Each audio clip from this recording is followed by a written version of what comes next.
সম্পর্ক যেমনই হোক না কেন, কোনো একটা সম্পর্কের মধ্যে যদি ভালোবাসা না থাকে তাহলে সেই ভালোবাসা কখনো টিকে না। আমার জীবনটা ঠিক তেমন হয়েছে। আমি একজনকে ভালোবাসি, কিন্তু সে মানুষটা আমাকে ভালোবাসে না। কারণ তার অনেক অহংকার, যার জন্য দায়ী তার বাবার অটেল সম্পত্তি।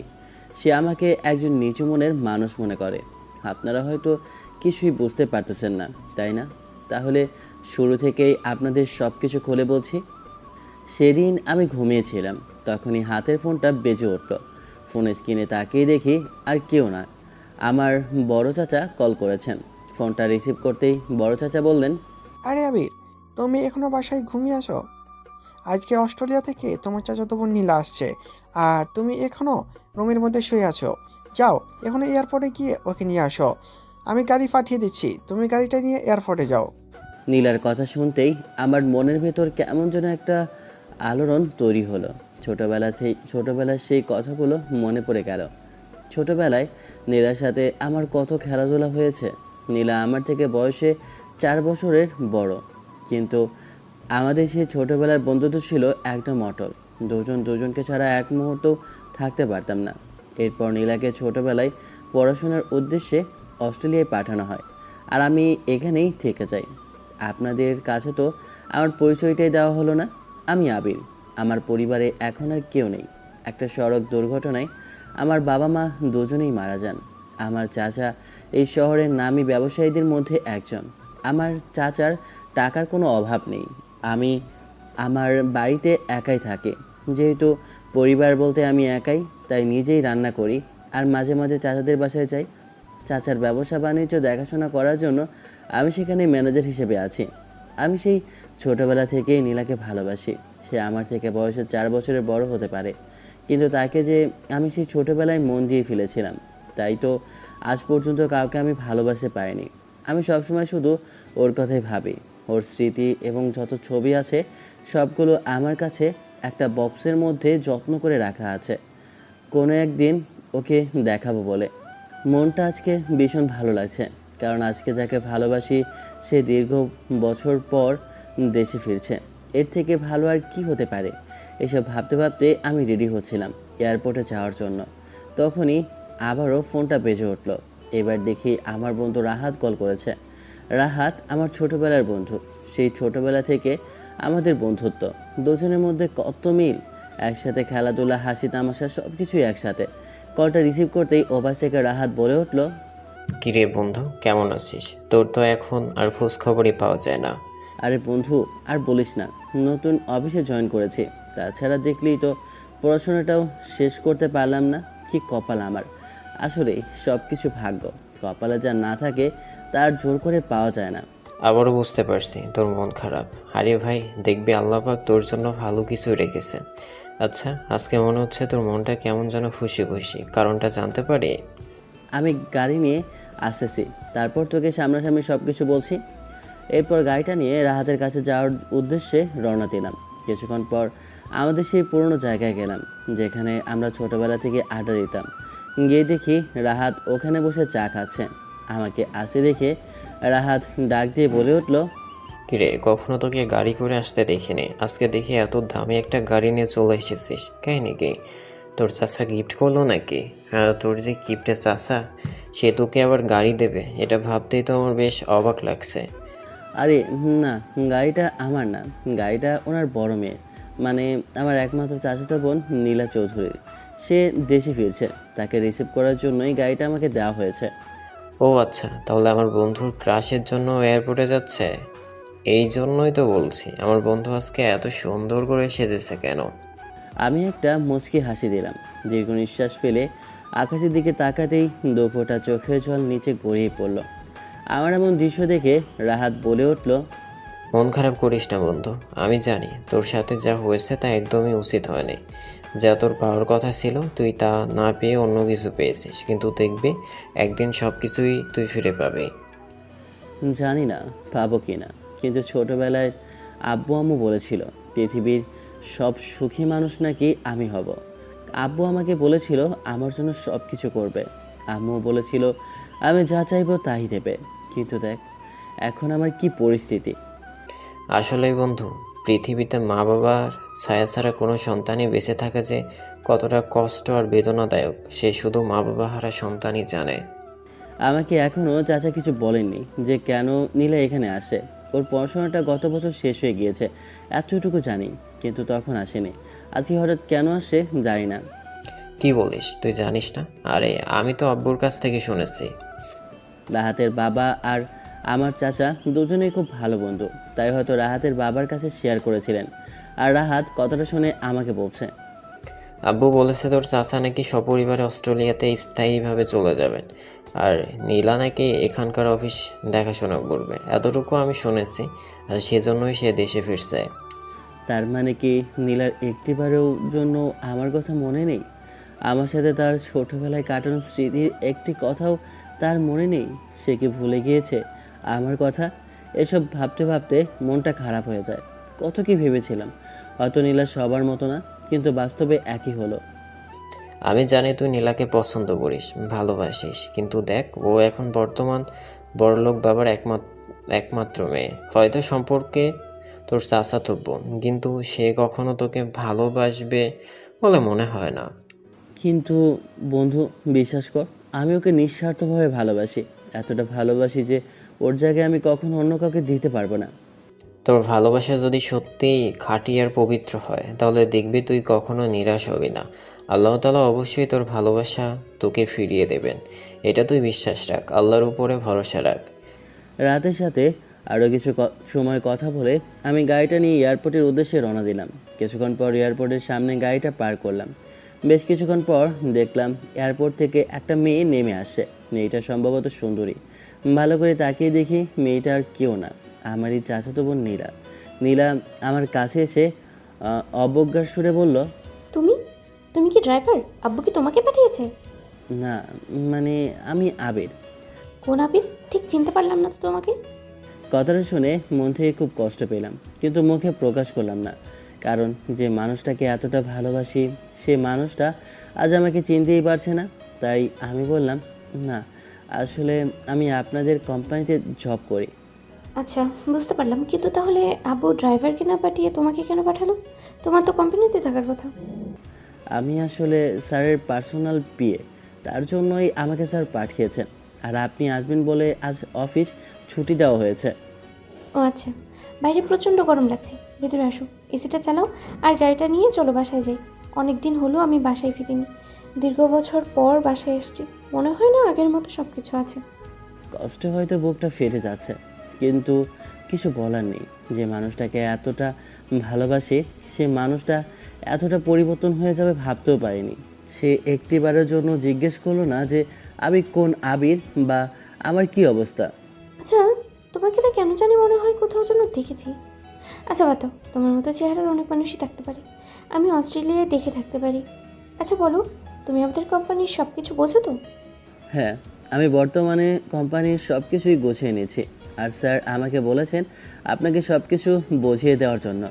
ঠিক আছে, সমস্যা নেই, তাহলে সামনে একটা লোকেশন দিচ্ছি, ওখানে যাও। ওখানে আমার কিছু ফ্রেন্ডস আছে, ওদের সাথে একটু কথা বলবো। গাড়িটা নিয়ে একটা বড় রেস্টুরেন্টের সামনে দাঁড় করালাম। এরপর গাড়ি থেকে নীলা নেমে এলো। তখনই দেখলাম আরও কয়েকজন বন্ধু ওর সামনে এগিয়ে এলো। এরপর ওকে জড়িয়ে ধরে একজন বলে উঠল, দোস্ত, আমি অনেক সারপ্রাইজড। তুই হঠাৎ করে অস্ট্রেলিয়া থেকে দেশে ফিরবি এটা আমি ভাবতেই পারিনি। আমি তো ভেবেছিলাম তুই আর মনে হয় এদেশে আসবিই না। আসার ইচ্ছে ছিল না, এরপরেও কেন জানি না মনের ভিতরে মানছিল না। বারবার শুধু মনে পড়ছিল আমার সেই পুরনো স্মৃতিগুলো, পুরনো মানুষটাকে, কিন্তু কিছুতেই মাথায় ঢোকাতে পারছি না। যে মানুষটা তোকে ভুলে গিয়েছে সেই মানুষটার কথা তুই আবার দীর্ঘ 15 বছর পর চিন্তা করে কী লাভ? তুই একটিবার ভাব, তুই যখন গিয়েছিস সে কি তোকে কল করার চেষ্টা করেছিল? সে হয়তো ওই সময় ছোট ছিল, তাতে কি হয়েছে?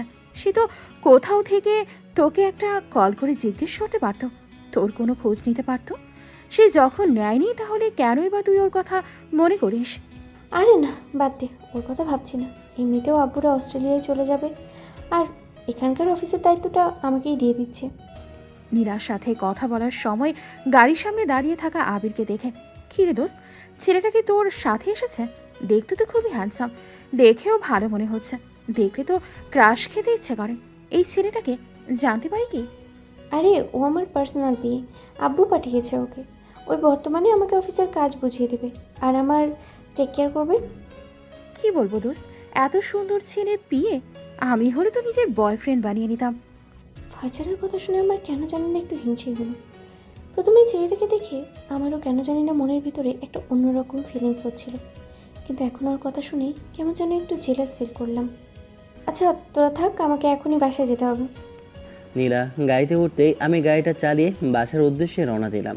তখনই নীলা আমার উদ্দেশ্যে বলে উঠল, আচ্ছা তুমি কোথায় থাকো? আসলে ম্যাম, যার কেউ নেই তার আল্লাহ আছেন। আর এই এত বড় পৃথিবীর মধ্যে আল্লাহ তাআলা থাকার মতো জায়গার অভাব রাখেনি। আমি থাকার মতো একটা স্থান করে নিয়েছি, যা আমার মা বাবা রেখে যাওয়া স্মৃতি। তুমি তো অদ্ভুত কথাবার্তা বলো। আমি মুচকি একটা হাসি দিলাম। পুরো বাড়িটা সুন্দর করে সাজানো হয়েছে, একদম বিয়েবাড়ির মতো। আমি তো বাড়িতে প্রবেশ করে অবাক হয়ে তাকিয়ে রইলাম। আমি নীলাকে নিয়ে বাসার ভেতরে প্রবেশ করতেই চাচা নীলাকে জড়িয়ে ধরলেন আর আমার উদ্দেশ্যে বললেন, আরে আবির, তুমি এখানে দাঁড়িয়ে আছো কেন? এখানে একটু কাজের হাত লাগাও। আর নীলামা, তোর সাথে আমার একটু কথা আছে, তুই রুমে আয়। বাবা, এসবের মানে কি? বাড়িটা এভাবে বিয়ে বাড়ির মতো সাজানো হয়েছে কেন? আসলেই মা, আমি তোর অমতেই তোর বিয়েটা ঠিক করে ফেলেছি, তুই আমাকে ক্ষমা করে দিস। আমি আমার এক বন্ধুর ছেলের সাথে তোর বিয়েটা ঠিক করেছি। ওদের সাথে আমাদের অনেক দিনের ব্যবসায়িক সম্পর্ক।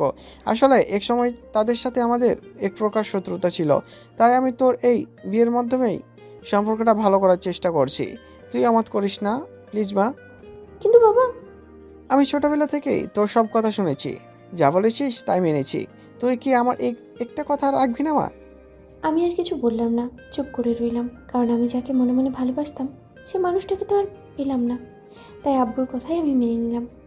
বুঝলাম না, এত সুন্দর করে সাজানো হয়েছে বাড়ি কিসের জন্য?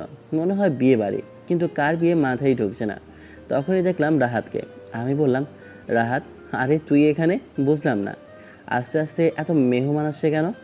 তুই কি আসলেই কিছু জানিস না? আরে তুই তো দেখলি আমি এয়ারপোর্টে গিয়েছিলাম, তাহলে আমি এই সময়ের মধ্যে এগুলো জানবো কী করে? তোর চাচা নীলার বিয়ে ঠিক করেছেন। ওনার এক পুরনো ব্যবসায়ী শত্রুর ছেলের সাথে নীলার বিয়ে হচ্ছে আর কি আজ। আমার যেন পায়ের নিচ থেকে মাটি সরে যেতে লাগলো। আমি যেন মোটেও প্রস্তুত ছিলাম না। আমি একদম নিস্তব্ধ হয়ে দাঁড়িয়ে পড়লাম। এসব কী বলছো? আমি যেন নিজের কানকেও বিশ্বাস করতে পারছি না। এমন একটা কিছু হয়ে যাবে এই জন্য মোটেও প্রস্তুত ছিলাম না আমি। আমি জানি কথাটা শুনে তুই খুবই কষ্ট পাবি। ভেবেছিলাম হয়তো আগে থেকে শুনেছিস, কিন্তু ভাবতে পারিনি তুই জানিস না। মন খারাপ করিস না বন্ধু। না রে বন্ধু, এখানে মন খারাপের কি আছে? আর আমি একটা সামান্য ছেলে, আমার এখানে মন খারাপ করে লাভই বাকি। ছোটোবেলা থেকে মা বাবার ভালোবাসা পাইনি, সবসময় একা একা কাটিয়েছি। সব কিছুই আমি জানি তোর সম্পর্কে। আমি এটাও জানি যে এই পরিবারের জন্য তোর কতটা অবদান আছে।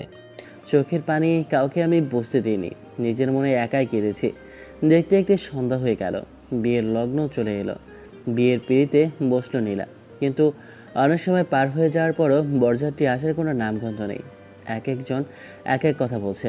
তখন দেখলাম চাচা আমার কাছে এলেন। অত্যন্ত করুণ সুরে আমার উদ্দেশ্যে বলে উঠলেন, বাবা আবির, তুমি আমাকে এই বিপদের হাত থেকে বাঁচাও। তুমি ছাড়া আমাকে বাঁচানোর আর কেউ নেই। তুমি আমার মান সম্মান রক্ষা করো। আমি জানতাম না যে এমনটা হবে, বুঝতে পারিনি। আর আমার সাথে এতটা ছলনা করবে। ওরা আমার সাথে প্রতিশোধ নেওয়ার জন্য বিয়ের মধ্যে অভিনয় করেছে।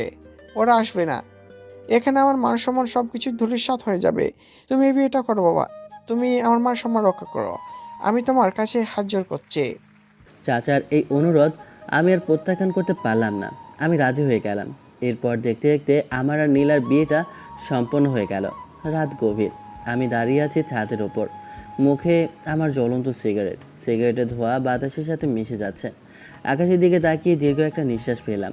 মনের বাবাসে যেন এক প্রশান্তির ছায়া খুঁজে পেলাম।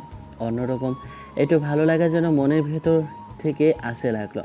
কারণ একটাই, যাকে ভালোবাসি সে মানুষটাকে শেষ পর্যন্ত বিয়ে করতে পেরেছে। এটা হয়তো আমার ভালোবাসার সততা। আল্লাহ পাক আমার ভালোবাসা দেখে খুশি হয়ে প্রিয় মানুষটাকে আমার করে দিয়েছেন। তখন পেছন থেকে রাহাতের ডাক শুনলাম। পেছন ঘুরে তাকাতেই রাহাত আমাকে দেখে বলে উঠল, কিরে বন্ধু, অবশেষে তুই তোর ভালোবাসাকে পেলি। আসলেই আল্লাহ তাআলার কাছে লাখো কোটি শুকরিয়া যে আল্লাহ তাআলা অবশেষে আমার জন্য ভালো কিছু লিখেছেন। এরপর আমি নীলার রুমে প্রবেশ করবো ভাবলাম, কিন্তু আমার এই আনন্দ যে অল্প সময়ের মধ্যে ভুল প্রমাণিত হবে তা আমি কল্পনা করতে পারিনি। আজকে আমাদের বাসর রাত, তা আমি বাসর রাতে ঘরের ভেতর প্রবেশ করতেই দেখলাম নীলা খাটের উপর বসে আছে। আমাকে দেখেই সে রেগে চিৎকার করে বলে উঠল, তোর সাহস কি করে হয় আমাকে বিয়ে করার, ছোট লোক কথাকার। কত কষ্ট করে বিয়েটা আমি ভেঙে দিয়েছিলাম। আমি একজনকে ভালোবাসি আর তাকেই বিয়ে করব। তার জন্য আমি নিজেই বিয়েটা নষ্ট করেছি, আর তুই এসেই আমার বিয়েটা করতে হলো, ছোট লোক কথাকার। আসলে আমি বিয়েটা করতে চাইনি। আপনার বাবা এসে আমার হাত ধরে অনুরোধ করেছেন আপনাকে বিয়ে করার জন্য, তাই। আমার বাবা বলবে আর তুই বিয়ে করে ফেলবি? তোর সাহস কি করে হয় আমার রুমে প্রবেশ করার? বেরো এখান থেকে। আমি কখনো এমন কিছু সম্মুখীন হব তা কল্পনা করিনি। আমি ওখান থেকে চলে গিয়ে ছাদে শুয়ে পড়লাম। সারা রাত কান্না করেছি যে মানুষ যে আমার সাথে এমন কিছু হবে ভাবতে পারিনি। আমার তো এখানে কোনো অন্যায় ছিল না, কোনো দোষও ছিল না। এটা তো তার বাবা আমার সাথে করেছেন। সে যদি রাজি নাই হতো এই বিয়েতে, সে যদি আমাকে গ্রহণই না করতো, তাহলে কেনই বা সে এই বিয়ের পিঁড়িতে বসেছিল। সকালে ঘুম ভেঙে গেল। আমি ঘুম থেকে উঠে নিচে গেলাম। নিচে যেতেই আমাকে দেখে চাচা বললেন, আমি জানি গতকাল নীলা তোমার সাথে খারাপ ব্যবহার করেছে। দেখবে আস্তে আস্তে সব ঠিক হয়ে যাবে, তুমি চিন্তা করো না। তুমি নিয়ে যাও, নাস্তাটা করো, আমি নীলার সাথে কথা বলছি। এদিকে নীলার রুমে সকালবেলা চাচা রুমে প্রবেশ করে নীলাকে বললেন, আমি জানি তুই এই সম্পর্কের মধ্যে একদম রাজি নস, কিন্তু দেখ ছেলেটার কোনো দোষ নেই। ছেলেটাকে আমি নিজেই অনুরোধ করেছি, তাই তো ছেলেটা রাজি হয়েছে। এমন একটা খ্যাতমার্কা ছেলেকে আমি আমার নিজের স্বামী হিসেবে কখনোই গ্রহণ করব না। একটা অশিক্ষিত ছেলে। তোর যা ভালো মনে হয় করিস। আমি অস্ট্রেলিয়ায় চলে যাচ্ছি, আর তোকে অফিসের সব কিছু বুঝিয়ে দেবো। আবির, চাচা অস্ট্রেলিয়ার উদ্দেশ্যে চলে গেলেন আর সব কিছুর দায়িত্ব আমাকে দিয়ে গেলেন, যেন আমি সব কিছু নীলাকে বুঝিয়ে দেই। আমি নীলার রুমে যেতে নীলা রেগে বলল, একটা কথা মনে রাখবে, আমি তোর থেকে বয়সে বড়। আর দ্বিতীয় কথা, তুই শুধু আমার অফিসের একজন পি এবং পার্সোনাল বডিগার্ড, এছাড়া আর অন্য কিছুই নোস। কখনো তুই স্বামীর অধিকার চেয়ে আমার কাছে আসবি না, এটা মাথায় রাখিস। আর কিছুদিন পর আমি তোকে ডিভোর্স দিয়ে দেবো, সাথে কিছু টাকাও দিয়ে দেবো, তুই চলে যাস। কিছু বললাম না, চুপ করে রইলাম, মাথা নিচু করে রইলাম। সে নিজের মতো যা ইচ্ছা তাই বলে অফিসের উদ্দেশ্যে রওনা দিল। যা সময় বলে গেল, আমি এখানে কাউকে বসিয়ে খাওয়াতে পারবো না। তুই এখানে ঘরের সবগুলো কাজ শেষ করে তারপরে অফিসে আসিস। বাসার সব কাজ শেষ করে আমি আমার নিজের পুরনো বাসায় গেলাম। নিজের বাসা থেকে প্রয়োজনীয় কিছু জিনিস গুছিয়ে এখানে চলে এলাম, কারণ এখন থেকে আমাকে এখানেই থাকতে হবে। সব কিছু গুছিয়ে নেওয়ার সময় হঠাৎ আমার হাতে একটা পুরনো সেই ডায়েরিটা, যেখানে আমার লেখা আছে সেই পুরনো স্মৃতিগুলো, যেখানে আমার প্রিয় মানুষের কথা লেখা আছে, যাকে নিয়ে ছিল আমার হাজারো স্বপ্ন। সব কিছু ঠিকঠাক করে আমি অফিসের উদ্দেশ্যে রওনা দিলাম। অফিসে যাওয়ার পথে দেখলাম রাহাতকে। আমাকে দেখে রাহাত বলে উঠল, কিরে বন্ধু, তোর দেখি মন খারাপ। তোর তো এখন খুশি হওয়ার কথা, কিন্তু এইভাবে মন খারাপ কেন বুঝতে পারছি না। গতকাল রাতের ঘটনা সব কিছু ওর কাছে খুলে বললাম। সব কিছু শুনে রাহাত বলে উঠল, চাষার অন্তত নীলার মতামত নেওয়া উচিত ছিল। এমনিতেই একটা ঝামেলা হলো, এর মধ্যে আবার নতুন করে এই অশান্তি, বুঝতে পারছি না কিছু। হয়তো আল্লাহ পাক আমার কপালে শুধুই কষ্ট, দুঃখ আর বেদনাই লিখে রেখেছেন। এগুলো ছাড়া আমার ভাগ্যে আর কিছুই নেই ভাই। তুই আল্লাহর উপরে বিশ্বাস রাখ বন্ধু, সব কিছু একদিন অবশ্যই ঠিক হয়ে যাবে। তুই মন খারাপ করিস না, আমার বিশ্বাস আছে সব কিছু একদিন ভালো হবে। রাহাতের সাথে কথা বলে অফিসের উদ্দেশ্যে রওনা দিলাম। কিছুক্ষণ পর অফিসের ভিতরে প্রবেশ করলাম। ভিতরে প্রবেশ করে দেখলাম নীলা নিজের কেবিনে বসে আছে। আমাকে আসতে দেখেই নীলা আমার কাছে এসে চিৎকার করে বলে উঠল, এটা তোর বাবার অফিস না যে যখন ইচ্ছে তখন চলে আসবি? এখন ঘড়িতে কয়টা বাজে? তোর আসতে এত দেরি হলো কেন? মাথা নিচু করে রইলাম আর বলে উঠলাম, আসলে ম্যাম আমার আসতে একটু দেরি হয়ে গিয়েছে, আমার বাসায় একটু কাজ ছিল। আজকে অফিসে আমি নতুন এসেছি, তাই তোমাকে আজকের জন্য ছেড়ে দিলাম। অফিসের জন্য আর কখনো আসতে দেরি না হয়। অফিসের সবাই আমার দিকে তাকিয়ে রইল। আমার সাথে এমন ব্যবহার যেন কেউ মেনে নিতে পারছেন না, কারণ অফিসের মধ্যে সব থেকে ভালো কাজ করি যদি কেউ করে সে মানুষটা আমি করি। কিন্তু ম্যাম আমার সাথে এমন আচরণ কেন করছেন তা কেউ বুঝতে পারছেন না। আমি জানি আমি হয়তো নীলাকে বিয়ে করেছি বলেই ওর চোখে বালি হয়ে দাঁড়িয়েছি। আমার জন্যই সে তার ভালোবাসার মানুষকে বিয়ে করতে পারেনি। যতবারই ছেলেটাকে আমি অপমান করি, আমার কাছে কেন জানি না নিজের কাছেই খুব খারাপ লাগে। কিন্তু না, ওই তো আমার মাথা গরম করে দিয়েছে। ওকে কে বলেছিল নিজে থেকে এসে আমাকে বিয়ে করতে? নাহলে তো আমি সব কিছু ঠিক করেই নিয়েছিলাম। ওকে আমি এভাবেই অপমান করে যাব? আমি বসে নিজের কাজ করছিলাম, তখনই আমার ডেস্কের মধ্যে নীলা অনেকগুলো ফাইল ছুড়ে দিয়ে বলে উঠল, আজকের দিনের মধ্যেই আমি এই ফাইলগুলো যেন রেডি দেখি। কিন্তু ম্যাম এই কাজগুলো তো আমার ডিপার্টমেন্টের না। আমি যা বলেছি তুই তাই করবি, এর থেকে বেশি কথা বলার কোনো প্রয়োজন নেই। আমি বলেছি তাই এই কাজগুলো তুইই করবি। আর হ্যাঁ, যতক্ষণ না তুই এই কাজগুলো শেষ করবি ততক্ষণ তোর কোনো খাওয়া নেই। তোর লাঞ্চ বন্ধ, আমার কাজগুলো আগে শেষ করতে হবে। কাজ করতে করতে বিকেল হয়ে গেল, এখনও পেটের মধ্যে কোনো খাবার জোটে নেই। ক্ষুধা লেগেছে প্রচণ্ড পরিমাণ। অফিসের সবাই খাবার খেয়ে চলে এসেছে, কিন্তু আমার খাবার খাওয়ার কোনো সুযোগ নেই। সবগুলো কাজ শেষ করে আমি ফাইলগুলো যখনই ওনার কেবিনে জমা দিতে যাব, নিজের মধ্যে কমন সেন্স বলতে কিচ্ছু নেই? ভেতর প্রবেশ করার আগে যে নক করে আসতে হয় সে জ্ঞান বুদ্ধি কি হারিয়ে ফেলেছিস নাকি? সরি ম্যাম, আমি বুঝতে পারিনি। এরপর আমি রুম থেকে বের হয়ে আবার দরজায় নক করে বললাম, ম্যাম আসতে পারি? হ্যাঁ, ভেতরে আসো। আমি ভেতরে প্রবেশ করে ফাইলগুলো জমা দিলাম। ফাইলগুলো দেখেই আবার আমার মুখের উপর ছুঁড়ে মারল নীলা। এরপর আমার উদ্দেশ্যে বলে উঠল, এসব কি করেছিস? এগুলো একটাও ঠিক হয়নি। আমার জানা অনুযায়ী সব কিছুই ঠিক ছিল, কিন্তু কেন আমার সাথে এমন করছে জানি না। শুধু এইটাই কি আমার অপরাধ যে আমি কেন তাকে বিয়ে করেছি? তার জন্যই কি সে আমার সাথে এত দুর্ব্যবহার করে? ঠিক আছে, চলো এখন আমার সাথে, আমি একটু শপিংয়ে যাব। কিন্তু ম্যাম, আমি কথাটা বলে শেষ করতে পারলাম না। গালের মধ্যে একটা থাপ্পড় লেগে গেল, তাই বাধ্য ছেলের মতো আমি নীলার সাথে যেতে লাগলাম। প্রচণ্ড পরিমাণে রাগ উঠছে ওর উপরে। কেন আমাকে বিয়ে করতে গেল ও? ও আমার কোনো যোগ্যতার মধ্যেই পড়ে না। তার থেকে বড় কথা, ও আমার থেকে বয়সে ছোট। আমি গাড়ির সামনে দাঁড়িয়ে আছি। নীলা শপিং মলের ভেতরে গিয়ে শপিং করার জন্য। শপিং শেষ করে নীলা যখন বাইরে আসলো তখনই কিছু বকাটে ছেলে ওকে দেখে আজে বাজে কথা বলে উঠল। কি সুন্দরী, একা একা কোথায় যাচ্ছ? আমাদের কাউকে সাথে করে নিয়ে যাও। একা গেলে কি মজা আছে নাকি? আমাদেরকে সাথে নিয়ে গেলে তবেই তো মজা পাবে, তাই না? তোরা কি অসভ্য নাকি? এমন বাজে কথা বলছিস? তোদের বাসায় কি মা বোন বলতে কিছু নেই? সবার সাথে এরকম ব্যবহার করিস তোরা? তখনই একটা ছেলে এসে নীলার হাত ধরে টান দিল।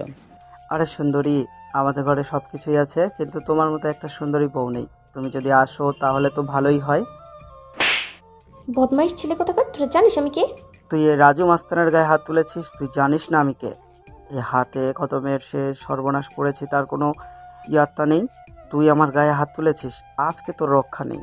কথাটা বলেই ছেলেটা নীলার দিকে এগোতে লাগলো। নীলা ভয়ে দৌড়াতে লাগলো আর ছেলেগুলোর পিছু নিল। দৌড়ানোর সময় হঠাৎ নীলা একটা পিলারের সাথে ধাক্কা খেলো। পেছন ঘুরে তাকাতে দেখি নীলা চিৎকার করে দৌড়াচ্ছে এবং খাম্বার সাথে ধাক্কা খেয়ে নিচে পড়ে গেল। আমি তৎক্ষণাৎ দৌড়ে গেলাম। বকাটা ছেলেটা আমার কাছে এসে হুমকি দিয়ে বলল, নিজের ভালো চাস তো এখান থেকে চলে যা, না হলে তোকে উপরে পাঠিয়ে দিতে আমার 2 মিনিটও সময় লাগবে না। তাই নাকি? এত সহজ? ঠিক আছে, তাহলে দেখি তোর কত মিনিট লাগে। কথাটা বলেই ছেলেটা যখন আমার দিকে তেড়ে এলো আমি তাকে একটা জোরালো ঘুষি মারলাম। ঘুষি খেয়ে ছেলেটা ওখানে জ্ঞান হারিয়ে পড়ে গেল। আমি নীলাকে কোলে তুলে নিলাম। নীলার মাথা ফেটে রক্ত পড়ছিল।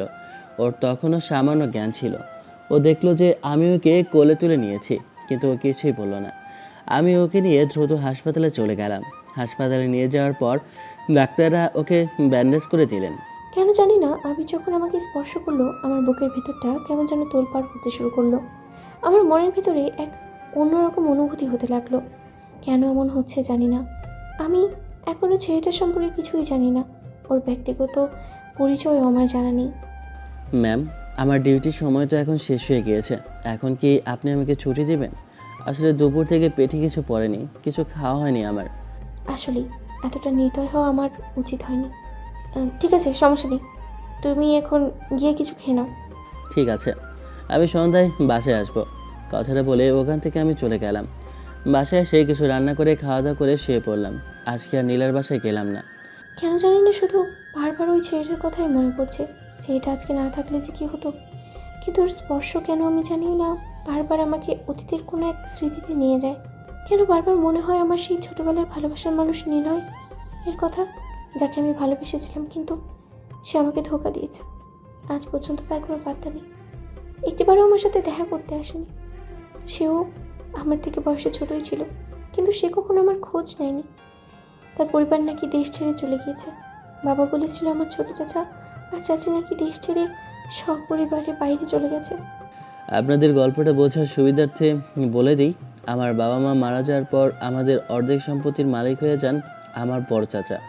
আর আমার চাচাতো বোন নীলা কখনো জানতোই না যে আমার বাবা মা মারা গেছেন, আর আমি হলাম তার সেই ছোটোবেলার নিলয় যাকে সে ভালোবাসতো। এসব কথাই ভাবছিলাম, তখনই ফোনে একটা কল এলো। দেখি আমার বান্ধবী ফারজানা কল করেছে। ফোনটা রিসিভ করতেই ফারজানা বলে উঠলো, কী রে, কেমন আছিস? অফিসের কাজ কেমন চলছে তোর? এই তো ভালোই যাচ্ছে, তুই কেমন আছিস? আমি ভালো আছি। তোকে একটা বিশেষ বিষয়ে কথা বলার জন্য কল করেছি। কি কথা বল? তুই তো জানিস আমাদের শহরের সব থেকে বড় বিজনেসম্যানদের মধ্যে একজন হলেন RK গ্রুপের মালিক, আর ওনার একমাত্র মেয়ে হলো শ্রাবণী। হ্যাঁ, আমি ওনার নাম অনেকবার শুনেছি। শ্রাবণীকে সামনে দেখিনি, তবে ওনার বাবাকে টেলিভিশনে অনেকবার দেখেছি। কেন, কী হয়েছে বলতো? শ্রাবণী একটা ছেলেকে ভালোবেসে ফেলেছে, আর সেই ছেলেটা নাকি তোর অফিসেই জব করে। তার জন্য শ্রাবণী তোর অফিসে জয়েন করতে চায়, মানে ও ছেলেটাকে নিজের মনের কথা বলতে চায়। তাই তোর অফিসে চাকরি করার বাহানা করে ওর কাছাকাছি থাকতে চায়। আচ্ছা, সমস্যা নেই, তুই ওকে পাঠিয়ে দিস। আমার ম্যানেজার ওকে একটা পোস্ট দিয়ে দেবে, আমি অফিসে কল করে দেবো বলে। আচ্ছা ঠিক আছে, থ্যাংক ইউ দোস্ত। এটা আমাদের জন্য ভালোই হবে, বরঞ্চ ওর বাবার সাথে আমাদের ব্যবসায়িক সম্পর্কটা আরও গভীর হবে, কারণ ওনারা শহরের টপ বিজনেসম্যান। ঠিক বলেছিস, ছেলেটা আসলেই ভাগ্যবান যে শ্রাবণী ওর প্রেমে পড়েছে। ছেলেটার মধ্যে নিশ্চয়ই কোনো স্পেশাল ব্যাপার আছে।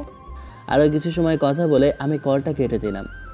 সন্ধ্যাবেলা আমি চাচার বাসায় এলাম। কলিং বেল চাপ দিতেই দরজাটা নীলা খুলে দিল। এরপর আমার উদ্দেশ্যে গম্ভীর গলায় বলল, এত সময় ধরে কোথায় ছিলে তুমি? আসলে ম্যাম, আমার নিজের বাসাটা একটু সামনে, আমি আমার ওখানেই বাসায় গিয়েছিলাম। তুমি ড্রয়িং রুমের সোফায় ঘুমিয়ে পড়ো। কথাটা বলে নীলা নিজের রুমে চলে গেল। রাত বাড়ছে, আকাশটা মেঘলা, অনেক সুন্দর লাগছে। চারপাশ কেমন যেন নিরিবিলি, একদম নিস্তব্ধ। পাখির কোনো শব্দ নেই, শুধু একটা বাতাসের শনশন শব্দ কানে ভাসছে। শব্দটা যেন একটা মধুর গান গিয়ে বলছে যে কোনো একটা ভালো লাগার ছায়া ভেসে আসছে। হাতটা উঁচু করে ধরলাম, তখনই এক ঝলক ঠান্ডা বাতাস এসে আমার পুরো শরীর জড়িয়ে দিল। রুমে এসে দেখে নীলা ঘুমিয়ে পড়েছে। আমি সোফা থেকে একটা বালিশ নিয়ে শুয়ে পড়লাম। তখনই শুরু হলো বৃষ্টির শব্দ। বৃষ্টির শব্দটা যেন একটা মধুর গানের মতো লাগছিল। প্রকৃতির সেই শান্ত গানে নীলা হয়তো গভীর ঘুমে আচ্ছন্ন। দেখলাম ওর গায়ে কোনো কম্বল নেই। কাছ থেকে একটা পাতলা কম্বল বের করে আমি ওর গায়ে জড়িয়ে দিলাম। এরপর নিজে সোফায় শুয়ে পড়লাম। মধ্যরাতে প্রচুর পরিমাণ বৃষ্টি নামলো, প্রচণ্ড বজ্রপাত। তখনই হঠাৎ করে দেখলাম কেউ একজন এসে সোফায় আমাকে শক্ত করে জড়িয়ে ধরেছে। চোখ খুলে তাকিয়ে দেখি আমার সামনে নীলা। সে ভয়ে কাঁপতে কাঁপতে আমার উদ্দেশ্যে বলল, না মানে, আসলে কি বলবো, আমার বজ্রপাতে খুব ভয় লাগে। যখন বিদ্যুৎ চমকায় আমি খুব ভয় পাই। তুমি প্লিজ একটু আমার সাথে এসে ঘুমাবে? আমি দ্বিধায় পড়ে গেলাম। মানুষ বলে মেয়েদের মন মোচা দেয়, তারা কখন কি বলে তার কোনো ঠিক নেই।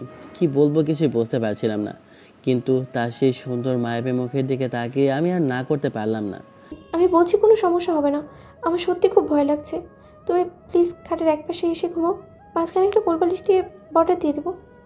আমি আর কোনো কথা না বাড়িয়ে ওর সাথে ওর খাটে গেলাম।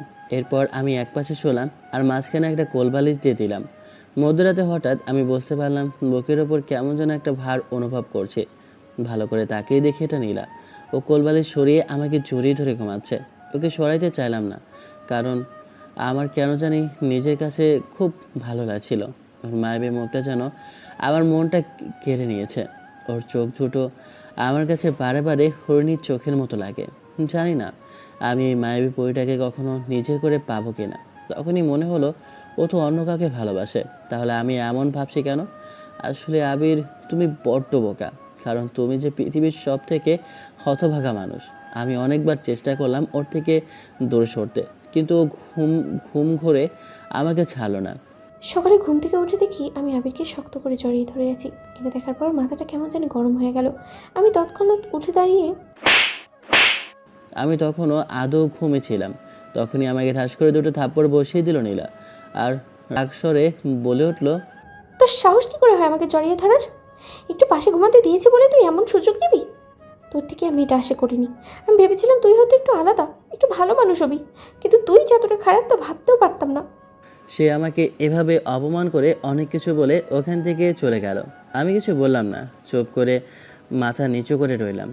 আসলেই মানুষ এমনই হয়, রূপ বদলাতে এদের একটু সময় লাগে না, যখন যা ইচ্ছা বলে দেয়। কিন্তু আমি যতটুকু জানি, মেয়েরা যখন কাউকে সত্যিই ভালোবাসে সে তার জীবন দিয়ে তাকে ভালোবাসে, কখনো ছেড়ে যায় না। কিন্তু আমার কপালে সেই ভাগ্যটা নেই। অন্যদিকে শ্রাবণী ও ফারজানা। আচ্ছা আপু, তাহলে কি আমি ওকে সত্যিই ওখানে পাবো? তুমি আমাকে গ্যারান্টি দিতে পারছো তো? আরে বোকা, তুই যার ছবি আমাকে দেখালি, আমি সত্যি বলছি, ওকে আমি আমার বান্ধবীর অফিসে দেখেছি। ও ওখানেই জব করে, আমি নিজে দেখেছি। তাহলে তো আমি আজকেই যাব। কিন্তু আপু, আমাকে একটু পরামর্শ দাও না, আমি কি করব? ও যদি জানতে পারে যে আমরা অনেক অনেক ধনী পরিবারের, তাহলে কেউ রাজি হবে আমাকে বিয়ে করতে? আসলেই তুই ছেলেটাকে অনেক বেশি ভালোবাসিস, আর ভালোবাসবি নাই বা কেন? ছেলেটা দেখতে যেমন সুন্দর তেমনি স্মার্ট, ওকে ভালোবাসাই যায়। আমি তো প্রথম দেখেই ক্রাশ খেয়ে গিয়েছিলাম। আপু, কিন্তু এখন কিন্তু আমার হিংসা হচ্ছে। তুমি এমন বলো না তো। ও শুধু আমার, শুধুই আমার। আমি অন্য কারো হতে দেব না ওকে। সকালে খাওয়া হয়নি, খালি পেটে আমি অফিসের উদ্দেশ্যে রওনা দিলাম। নীলা অনেক আগেই গাড়ি নিয়ে চলে গিয়েছে। আমি পায়ে হেঁটেই যাচ্ছিলাম। কিছুক্ষণ হাঁটার পর দেখলাম একটা রিক্সা এসে আমার সামনে থামলো। রিক্সা থেকে একটা মেয়ে নেমে দৌড়ে আমার কাছে এলো। আমার কাছে এসে উচ্ছ্বসিত হয়ে বলল, আচ্ছা, আমি কি সত্যিই দেখছি তুমি আবির না? আমি আমি তোমাকে এখানে দেখতে পাবো কখনো কল্পনাও করিনি। তুমি কি আমাকে চিনতে পারছো? আমার কাছে এসে উল্লসিত হয়ে বলল, আমি মেয়েটিকে দেখে চিনতে পারলাম না। মেয়েটি ফর্সা, চেহারাটা অনেক সুন্দর, মায়াবী চোখ আর গোলগাল মিষ্টি মুখ, লম্বা, বেশ ভালোই। কিন্তু মেয়েটির সাথে আমার কি সম্পর্ক আমি নিজেই জানি না, আর সে আমার কাছে কেনই পাইল বুঝতে পারছি না। আমি ওনার দিকে হা করে তাকিয়ে রইলাম। মেয়েটি আবার বলল, আরে, তুমি কি বুঝতে পারছো না? আচ্ছা, আমি বোঝাচ্ছি। তুমি আমাকে চিনতে পারছো না? তাহলে আমি তোমাকে মনে করিয়ে দিচ্ছি। মাথার চুল চুলকে বললাম, সত্যি বলছি আমি আপনাকে চিনতে পারছি না। তার জন্যই তো আমি এমন অবাক হয়ে তাকিয়ে আছি। আর আমি যদি আপনাকে চিনতাম তবে তো অবশ্যই বলতাম যে কেমন আছেন। ওই যে 1 মাস আগে শহরের মোড়ে কতগুলো বখাটে ছেলে আমাকে আর আমার বান্ধবীকে ডিস্টার্ব করছিল, আর তুমি হিরোর মতো এন্ট্রি নিয়ে আমাদেরকে বাঁচিয়েছিলে। ওই ফাজিল ছেলেদের হাত থেকে রক্ষা করেছিলে আমাদের, মনে পড়ছে না? ওই এই দেখো, এই যে দেখো, আমার আমার কাছে এখনো সেই ভিডিওটা আছে। মেয়েটি তার ফোন থেকে একটা ভিডিও প্লে করে আমাকে দেখালো। ফোনটা হাতে নিয়ে দেখে বললাম, ও, আমি বুঝতে পেরেছি। ওই দিন কিছু মেয়েকে বকেটেরা উত্ত্যক্ত করছিল, আমি ওদের বাঁচিয়েছিলাম। কিন্তু আপনাকে তো আমি ওই দিন খেয়াল করিনি। আসলে ওই দিন আমি একটু দূরে দাঁড়িয়ে পুলিশকে কল করছিলাম আর ভিডিও করছিলাম, তখনই দেখলাম তুমি হিরোর মতো এসে ওদের সাহায্য করলে।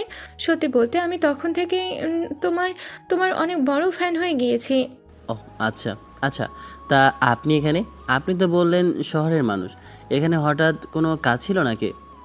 আমি তো এই যে সামনে যে অফিসটা আছে এখানেই জব পেয়েছি, নীলা ইন্ডাস্ট্রিজের অফিসে।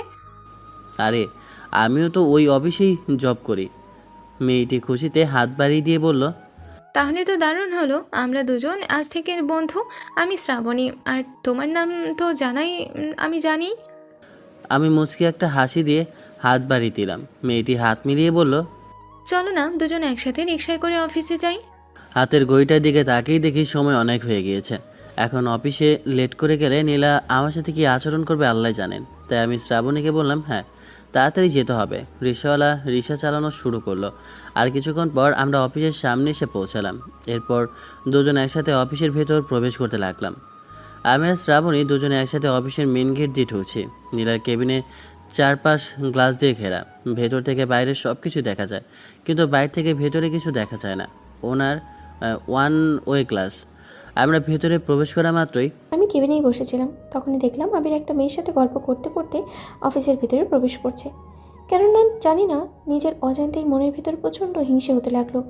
শরীরটা যেন জ্বলে যাচ্ছিল, আর সহ্য হচ্ছিল না। এক মুহূর্তের জন্য নিজেকে ধরে রাখতে পারলাম না।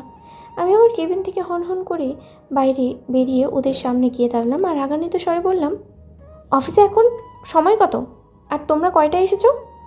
আসলে ম্যাম, আমি পায়ে হেঁটে আসছিলাম তো, তাই একটু দেরি হয়ে গিয়েছে। আসলে ম্যাম, আবিরের কোনো দোষ নেই। আমি ওকে রিক্সায় আসতে বলেছিলাম আর ওর সাথে কথা বলেছিলাম, আর তার জন্যই একটু লেট হয়ে গিয়েছে।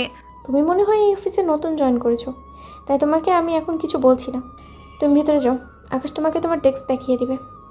এরপর শ্রাবণী চলে যেতেই নীলা আমার দিকে রাগে ফুঁসতে ফুঁসতে তাকালো আর আচমকা ঠাস। এটা তোর বাবার অফিস না যে যখন ইচ্ছে তখন চলে আসবি।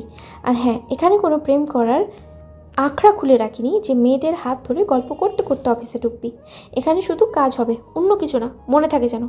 এরপর যেন এমন জিনিস আর না দেখি। কথাটা বলেই নীলা নিজের কেবিনে চলে গেল এবং এক গাদা ফাইল আমার ডেস্কের উপর ছুঁড়ে মারল। আমি নিজের ডেস্কে বসতেই পেছন থেকে আমাকে কেউ ডাকলো। আচ্ছা আবির ভাই, একটা জিনিস বুঝি না, তোমার সাথে আমাদের নীলা ম্যাম এমন ব্যবহার করেন কেন? আমি স্যারের কাছ থেকে শুনেছি উনি একটু রাগী, কিন্তু তোমার সাথে কেন জানি একটু বেশি কড়া ব্যবহার করেন। সবার সাথে ভালো ব্যবহার করলেও তোমার বেলায় এমন কেন করেন বুঝতে পারছি না।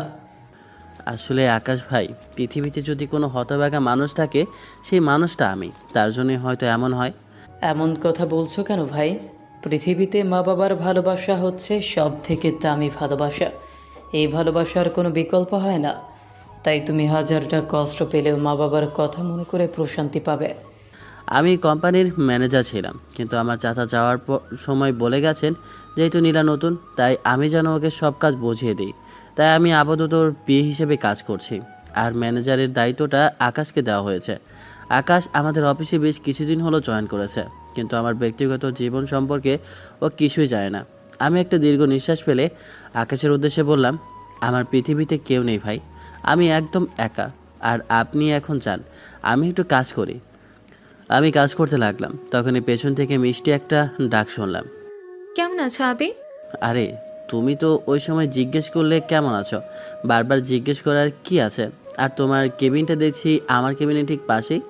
তোমার পাশে থাকলে কোনো সমস্যা আছে নাকি? আর দেখো, ওই যে কোনায় মেয়েটা তোমার দিকে তাকিয়ে বুটকি সেজে তাকিয়ে আছে। তুমি এক কাজ করো, ওখানে একটা উঁচু করে কাগজ বা পার্টিশন দিয়ে দাও, তাহলে আর কেউ তাকাতে পারবে না। শ্রাবণীর কথা শুনে আমি না হেসে পারলাম না। বুঝলাম না তুমি এভাবে হাসছো কেন? হাসার কারণটা তো বুঝলাম না। আমি তো যা সত্য তাই বলছি।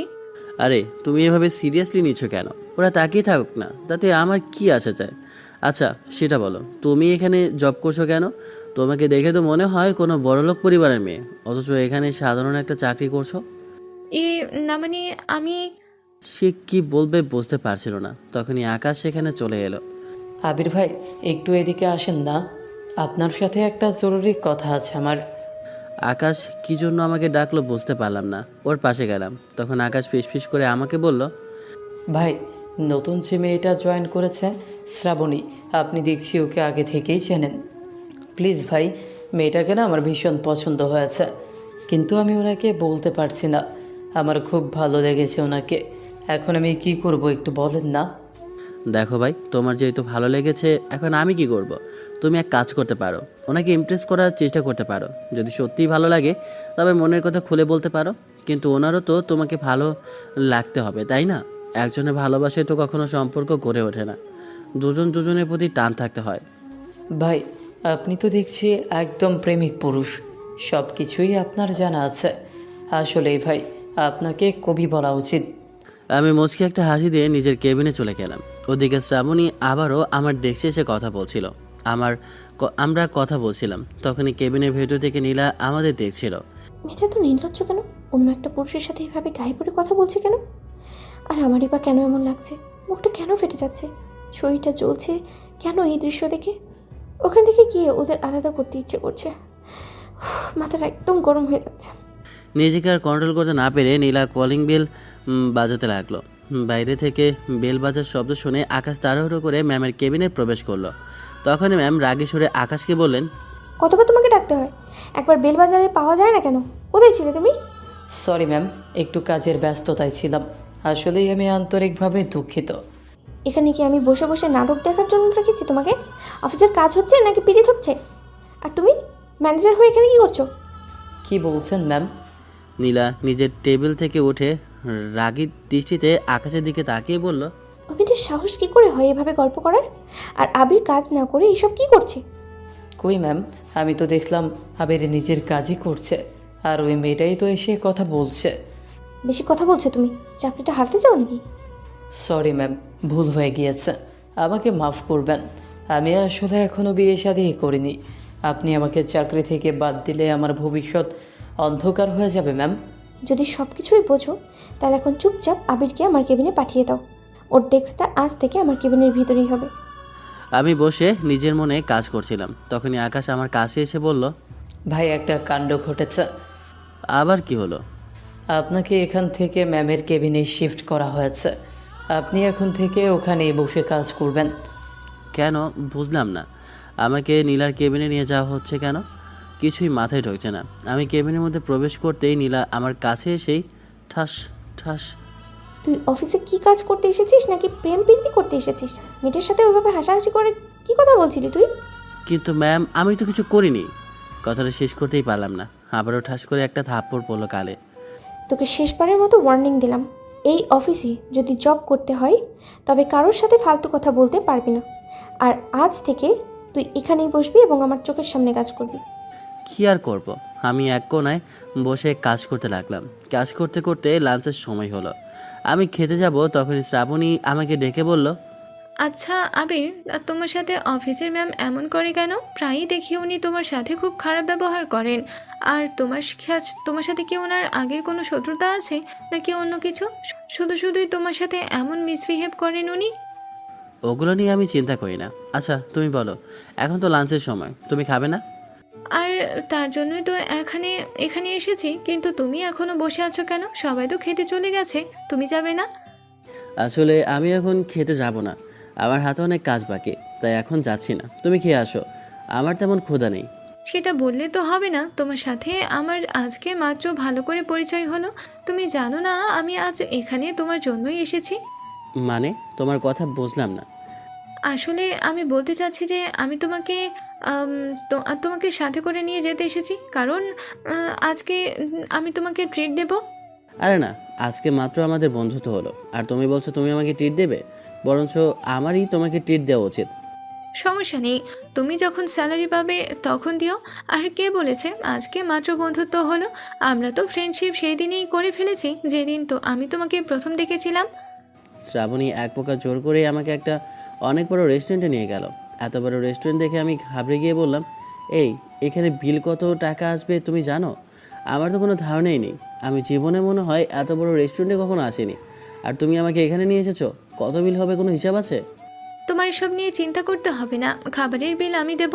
তুমি যা ইচ্ছে খাও, আমি অর্ডার দিচ্ছি। ঠিক আছে, তবে আমি স্যালারি পেলে কিন্তু তোমাকে আমার পছন্দের জায়গায় নিয়ে যাব। আচ্ছা ঠিক আছে। খাওয়া দাওয়া শেষ করে দেখলাম যে অফিসের সময় হয়ে গিয়েছে।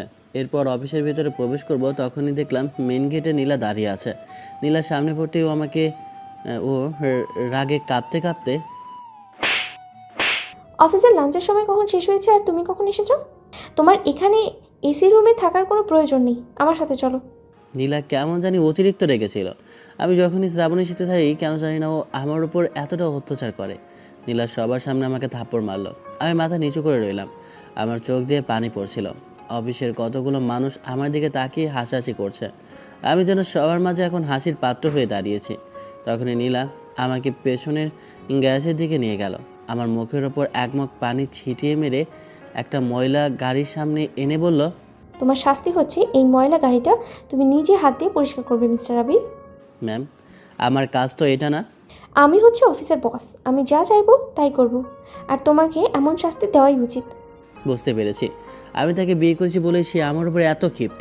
আমি তো ইচ্ছাকৃতভাবে তাকে বিয়ে করিনি, আমি তার জীবনে আসতেও চাইনি। আর তার বাবার অনুরোধে আমি এসেছি, কিন্তু এসে আমি তার অনেক বড় ক্ষতি করে ফেলেছি। আমি চাই না আমার জন্য তার জীবনটা নষ্ট হোক। তাই আমি ওগুলোর সাথে কথা বলে ডিভোর্সের পেপার রেডি করতে বলেছি, যেন ডিভোর্সটা যত দ্রুত সম্ভব হয়ে যায়। আবিরকে ম্যাম কোথায় নিয়ে গেলেন বুঝতে পারছিলাম না। নিচে গিয়ে দেখি আবির অনেক কষ্ট করে একটা ময়লা গাড়ি পরিষ্কার করছে।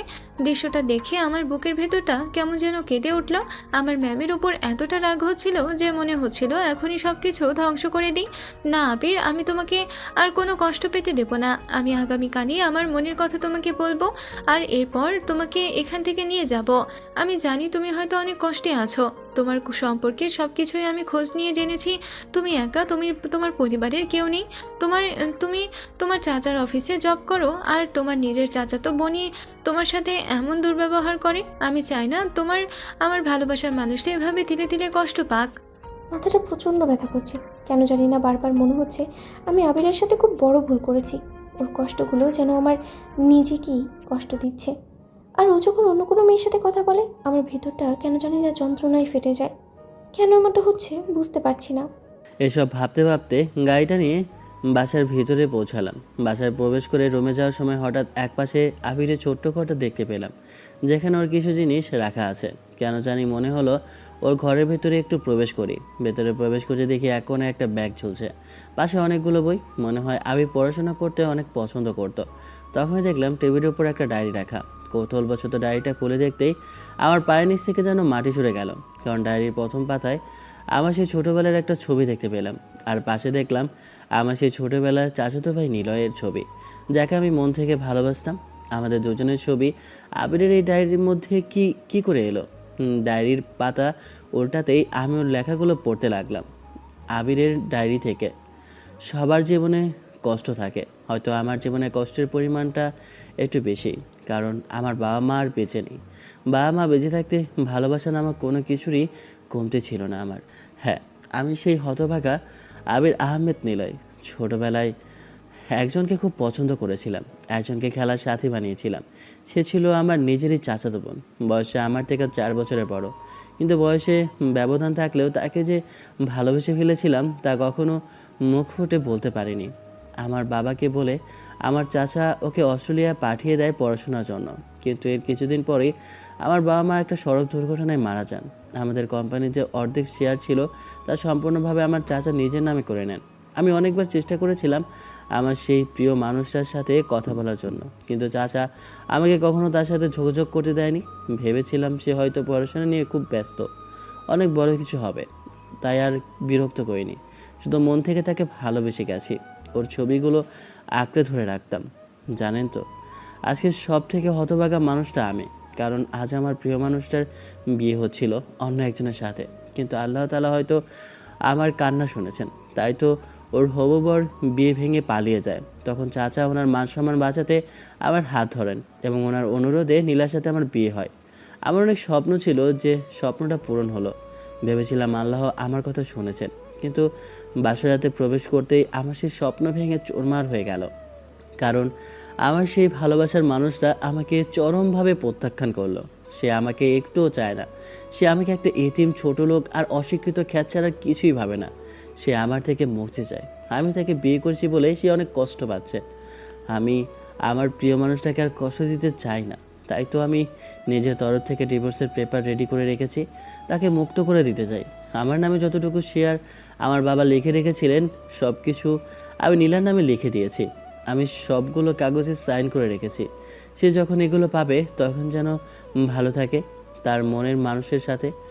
আমি আগামীকালই এখান থেকে অনেক দূরে চলে যাব, এমন এক অন্ধকার জগতে চলে যাব যেখানে ফিরে আসার কোনো সুযোগ থাকবে না। আমি নিস্তব্ধ হয়ে যেতে চাই তার জীবন থেকে, যেন আমার নামে কোনো অস্তিত্ব সে আর খুঁজে না পায়। ডায়েরির শেষে দেখলাম আমার একটা ছেঁড়া ছবির সাথে আবিরের একটা ছবি জোড়া লাগানো। আমার চোখ দিয়ে অবিরাম পানি পড়তে লাগলো। আমি একই ভুল করলাম। আমি আমার সেই প্রিয় মানুষটাকে, যাকে আমি এতগুলো বছর ধরে মনে মনে খুঁজেছি, সেই মানুষটির সাথে এত খারাপ ব্যবহার করেছি। আমি এতটা অন্যায় করেছি যার কোনো ক্ষমাই হয় না। দিনের পর দিন তার সাথে পশুর মতো আচরণ করেছি। নিজেকে এখন চরম অপরাধী বলে মনে হচ্ছে। আমি আর এক মুহূর্ত স্থির থাকতে পারলাম না। চোখ দিয়ে পানি পড়তে লাগলো। না, আমি এখনই আবিরের কাছে গিয়ে ক্ষমা চাইবো, কিন্তু ওতে বাসায় নেই। আর ওর নিজের বাসাটা কোথায় তাও তো জানি না। ওর ফোনে কল করছি, কিন্তু ফোনটা বন্ধ দেখাচ্ছে। মনে মনে শুধু আল্লাহর কাছে ডাকছিলাম। আর বুঝতে পারলাম যে বাবা আমাকে এতদিন যা বলেছিলেন সম্পূর্ণ মিথ্যা বলেছিলেন। আমার কাছ থেকে নিলয়কে আলাদা রাখার জন্যই আব্বু সবসময় মিথ্যা বলে গেছেন। আমি ওকে আগামীকাল সকালে অফিসে এলেই সব কিছু খুলে বলবো। আমি ওকে যত কষ্ট দিয়েছি আমার সমস্ত ভালোবাসা দিয়ে ওর সেই ক্ষতগুলো পূর্ণ করে দেব। আমি অফিস থেকে আমার নিজের বাসায় চলে আসলাম। শরীরটা প্রচণ্ড ব্যথা করছে। তখনই ফোনটা বেজে উঠলো।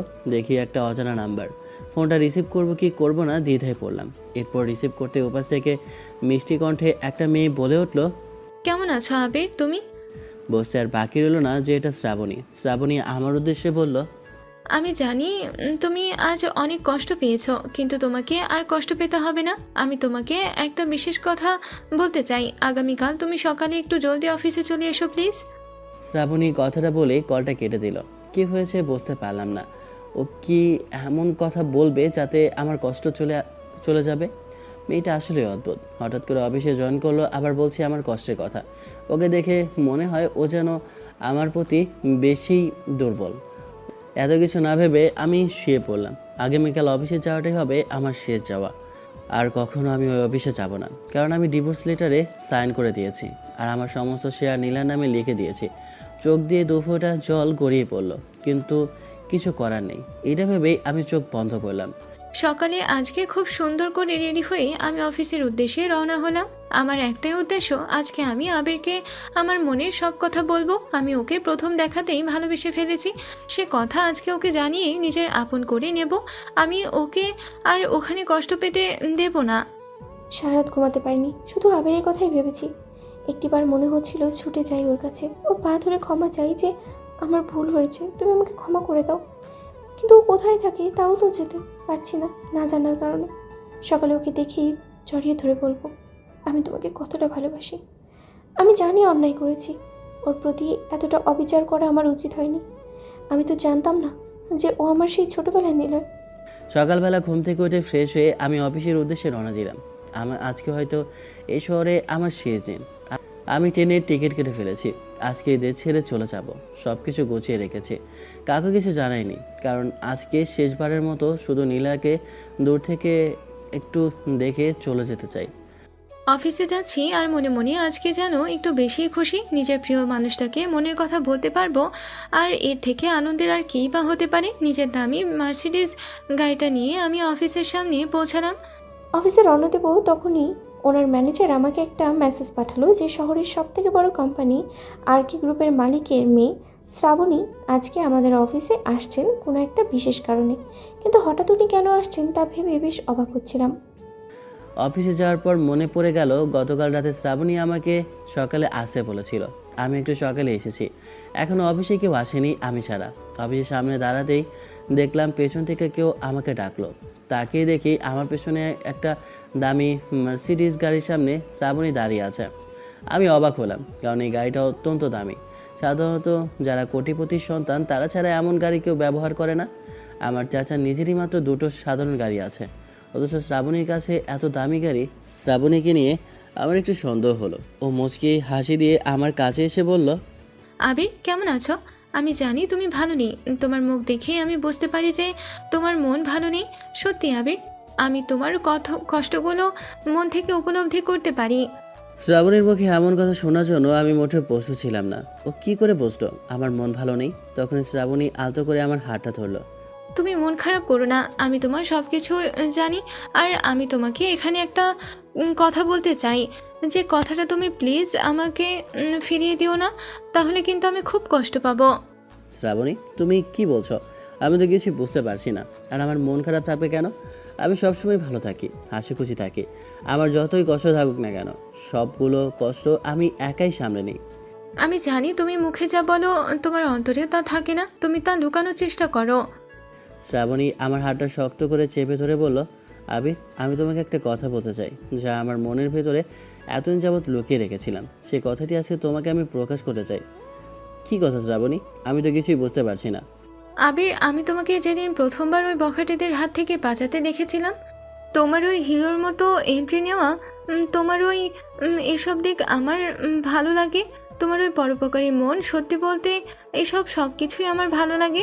ভালো লাগা থেকে আস্তে আস্তে তোমার প্রতি আমার গভীর ভালোবাসা জন্ম নেয়। তুমি বিশ্বাস করো, আজ পর্যন্ত কত ছেলে আমাকে প্রপোজ করেছে, কিন্তু কাউকে আমি পাত্তা দিইনি। কারোর প্রতি আমার এমন ভালো লাগা জন্মায়নি যেমনটা তোমার প্রতি হয়েছে। আবির, আমি একটু মিথ্যা বলে তোমার এই অফিসে জয়েন করেছি শুধু তোমার কাছাকাছি থাকার জন্য। আসলে আমি সাধারণ কোনো মেয়ে নই, আমি আরকে গ্রুপের মালিকের একমাত্র মেয়ে শ্রাবণী। আমি জানি তুমি এখানে অনেক কষ্টে আছো, তাই আমি বাবাকে বলেছি আমি তোমাকে বিয়ের পর অস্ট্রেলিয়া নিয়ে যাব। ওখানে আমাদের সব কিছু আছে। তুমি শুধু তুমি নেই, তুমি আমার ভালোবাসার মানুষ। তোমাকে ছাড়া আমি বাঁচবো না আবির। অফিসের সামনে এসে এত দামি একটা গাড়ি থেকে বুঝতে আর বাকি রইল না যে আর কে গ্রুপের মালিকের মেয়ে শ্রাবণী চলে এসেছে। কিন্তু সামনে তাকাতে দেখি এ কি, যে মেয়েটা আবিরের সাথে অফিসে ঢুকেছিল সেই তাহলে শ্রাবণী। আর ওর সামনে এগিয়ে যেতেই আমি শুনতে পেলাম শ্রাবণী আবিরের হাত ধরে ভালোবাসার কথা বলছে। এটা দেখে আর শোনার পর আমার যেন পায়ের নিচ থেকে মাটি সরে গেল। আমি এখন বুঝতে পারছি যে আমি আমার প্রিয় মানুষটাকে হারাতে যাচ্ছি, যাকে আমি প্রচণ্ড পরিমাণে ভালোবাসি। আমার অবহেলার কারণেই সে আজ অন্য কারোর হয়ে যাচ্ছে। আমি যে নীলয়কে ছাড়া বাঁচব না, আমি নিজের জীবনটা শেষ করে দেবো যদি ওকে না পাই। কথাটা বলে কান্না করতে করতে ওখান থেকে নীলা চলে গেল। বাসায় গিয়ে ফারজানাকে কল করলো। কি রে, কি হয়েছে তোর? তুই মনে হয় কান্না করছিস। কি হয়েছে আমাকে না বললে বুঝবো কি করে? এভাবে ফুপিয়ে কান্না করছিস কেন বল তো? ফারজানাকে সব কিছু খুলে বললাম আর কান্নায় ভেঙে পড়লাম। বলল, তুই আমাকে ক্ষমা করে দিস ফারজানা, আর আবিরের সাথে যদি কখনো দেখা হয় ওকে বলিস ও যেন আমাকে ক্ষমা করে দেয়। তুই ভালো থাকিস। কথাটা বলে নীলা ফোনটা কেটে দিল এবং টেবিলে থাকা বিশেষ বোতলের দিকে তাকালো। এদিকে অফিসের সামনে, শ্রাবণী, এটা সম্ভব না, কারণ আমি তোমাকে ভালোবাসতে পারবো না। আমি একজনকে আমার জীবনে ভালোবেসেছি আর সারা জীবন তাকেই ভালোবেসে যাব। বিশ্বাস করো আবির, তোমাকে আমি আমি অনেক ভালোবাসবো। আমি তোমাকে খুব সুখে রাখবো। আমাদের যত টাকা পয়সা অর্থ সম্পদ আছে সব তুমি নিয়ে নাও, কিন্তু তাও তোমার একটুখানি ভালোবাসা তুমি আমাকে দাও। আমি তোমাকে অনেক বেশি ভালোবাসি। শ্রাবণীর কথা শুনে আমি মুচকি একটা হাসি দিলাম। এরপর ওর উদ্দেশ্যে বললাম, টাকা পয়সা আর ধন সম্পদ দিয়ে কখনো ভালোবাসা কেনা যায় না শ্রাবণী। ভালোবাসা পেতে হলে একটা সুন্দর মনের প্রয়োজন হয়। দুটি মনের যদি মিল না হয় তবে ভালোবাসা কখনো টেকে না। তোমার স্থান আমার জীবনে শুধুই একজন ভালো বন্ধু হিসেবে থাকবে, এর বেশি কিছু না। তুমি আমাকে ক্ষমা করো, তোমাকে আমি ভালোবাসতে পারবো না, কারণ আমি সেই ছোটোবেলা থেকে একজনকে ভালোবেসেছি আর তাকেই বেঁচে যাব। হয়তো সেই মানুষটা আমার কপালে নেই, তাই বলে আমি আমার এই ভালোবাসা অন্য কাউকে দিতে পারবো না। তুমি আমাকে মাফ করো, আমি চললাম। আবিরের মুখে এমন কথা শুনে আমি কান্নায় ভেঙে পড়লাম। ভালোবাসা কি তাহলে এমনই হয়? ভালোবাসা তাহলে এত বেদনাদায়ক? আজকে আমি বুঝতে পারলাম বুক ফেটে যাওয়ার কষ্ট কেমন। আবির অন্য কাউকে ভালোবাসে আর তার ভালোবাসা এতটাই গভীর যে আমার এত ধন সম্পদ থাকা সত্ত্বেও সে আমাকে ফিরিয়ে দিল। তার মানে ভালোবাসার কাছে টাকা পয়সার কোনো মূল্য নেই। আমি বুঝতে পারলাম ভালোবাসা জিনিসটা কতটা দামি। ভালোবাসা কখনোই জোর করে বা একতরফা হয় না। এটা ভেবে আমি ওখানে বসে কাঁদতে লাগলাম আর আবির তার নিজের পথেই চলে গেল। আমি শুধু দূর থেকে তার চলে যাওয়ার দিকে তাকিয়ে রইলাম। ট্রেনের টিকিটটা ভালো করে দেখলাম, কিছুক্ষণ পরেই ট্রেন আসবে, তাই রেলওয়ে স্টেশনে দাঁড়িয়ে আছে। এর মধ্যেই হঠাৎ আমার ফোনটা বেজে উঠল। স্ক্রিনে তাকিয়ে দেখি একটা অজানা নাম্বার। ধরবো কি ধরবো না দ্বিধায় পড়ে গেলাম। প্রথমবার রিসিভ করলাম না, ফোনটা আবারও বেজে উঠল। এবার ফোনটা রিসিভ করতে ওপাশ থেকে কেউ একজন কান্নাকাটি করতে করতে বলল, ভাইয়া, আপনি কোথায় আছেন? আমি নীলার বান্ধবী ফারজানা বলছি। হঠাৎ নীলার বান্ধবী ফারজানা আমাকে কান্না করতে করতে ফোন করছে দেখে আমি ঘাবড়ে গেলাম। আমি বললাম, আপনি আমার নাম্বার কোথায় পেলেন আর এভাবে কান্না করছেন কেন, কি হয়েছে? নীলা বিষ খেয়েছে, ও এখন হাসপাতালে আছে। আমি আপনাকে লোকেশন পাঠাচ্ছি, আপনি তাড়াতাড়ি চলে আসুন প্লিজ। এমন কথা শোনার জন্য আমি মোটেও প্রস্তুত ছিলাম না। পায়ের নিচ থেকে যেন মাটি সরে গেল, নিজের কানকে যেন বিশ্বাস করতে পারছিলাম না। এমন কিছু হয়ে যাবে আমি ভাবতেই পারিনি। নীলা কেন এমন করলো কিছুই বুঝে উঠতে পারছিলাম না। আমি পাগলের মতো হাসপাতালের উদ্দেশ্যে রওনা দিলাম। নিজের হিতায়ত জ্ঞান হারিয়ে ফেললাম। যদি নিজের প্রিয় মানুষটার কোনো বিপদ হয় তবে সব থেকে বেশি কষ্ট তো পায় সেই, যে তাকে ভালোবাসে। আমি যে তাকে নিজে থেকে বেশি ভালোবাসি। আমি হাসপাতালে এসে দেখি কেবিনের বাইরে ফারজানা বসে কাঁদছে। আমাকে দেখি ফারজানা বলল, ভাইয়া, নীলার জ্ঞান ফিরেছে। ও খুব কান্না করছে আর বলছে ওনাকে বাঁচবে না। ও একদম পাগলের মতো করছে। আপনি প্লিজ ভেতরে যান, ডাক্তারবাবু বলেছেন ও খুব শর্টফট করছে। আমি কেবিনের ভেতরে প্রবেশ করলাম। আমি ভেতরে প্রবেশ করা মাত্রই নীলা আমাকে দেখে খাট থেকে নেমে দৌড়ে এসে আমাকে শক্ত করে জড়িয়ে ধরলো, কান্নায় ভেঙে পড়লো। আমি জানি আবির, তুমি আমাকে কখনো ক্ষমা করতে পারবে না। প্লিজ আমাকে ক্ষমা করে দাও। আমি তোমার পা দুটো জড়িয়ে ধরছি। কথাটা বলে নীলা আমার পা জড়িয়ে ধরতে চাইলো। আমি এটা দেখার জন্য মোটেও প্রস্তুত ছিলাম না। নীলা আমার পা জড়িয়ে ধরছে। আমি ওকে আলতো করে টেনে তুললাম আর খাটে বসিয়ে দিলাম। এরপর ওর উদ্দেশ্যে বললাম, এসব কি করছেন আপনি? আমাকে কেন লজ্জিত করছেন? আপনি এমন করছেন কেন? আর এত পাগলামি বা কেন করছেন? তোমার মুখে আপনি সম্বোধন আমার কানে বিষের মতো লাগছে। আমার খুব কষ্ট হচ্ছে নীলা, বিশ্বাস করো। আমি নিজেকে ধরে রাখতে পারছি না। আমি জানি আমি খুব বড় ভুল করেছি। আপনি কিসের ফুলের কথা বলছেন? আমি তো কিছুই বুঝতে পারছি না। নীলা আমার মুখে হাত দিয়ে থামিয়ে দিল। এরপর চোখে জল মুছতে মুছতে বলল, আমি সব কিছু জেনে গিয়েছি। আমি জানি তুমি হলে আমার সেই আবির আহমেদ নিলয়, যাকে আমি ছোটবেলায় ভালোবেসেছিলাম, আমার সেই ছোটবেলার খেলার সাথী। আমি জানতাম না তুমি সেই মানুষটা। বিশ্বাস করো, আব্বু আমাকে বলেছিল তুমি নাকি সপরিবারে অস্ট্রেলিয়ায় চলে গিয়েছিল। কেন জানি না আব্বু তোমার থেকে আমাকে দূরে সরিয়ে রেখেছিল। আর আমার মনেও তোমার প্রতি এমন এক ক্ষোভ তৈরি হয়েছিল যে আমি কখনো তোমার কথা জিজ্ঞেসও করিনি, কারণ আমি ভাবতাম তুমি আমাকে ভুলে গিয়েছো। একটা বড় জানার চেষ্টাও করনি আমি কেমন আছি। আমি তোমার অপেক্ষাতেই আজ পর্যন্ত কোনো ছেলেকে পাত্তা দিইনি, কারোর প্রপোজাল অ্যাকসেপ্ট করিনি, শুধু তোমার কথাটা ভেবেছি শুরু থেকে। আর আজ যখন জানতে পারলাম তুমি আমারই চোখের সামনে ছিলে আর আমার অবহেলায় তুমি অন্য কারোর হয়ে যাচ্ছ, তখন নিজেকে আর ধরে রাখতে পারিনি। আমি এখন সব কিছু বুঝতে পারলাম।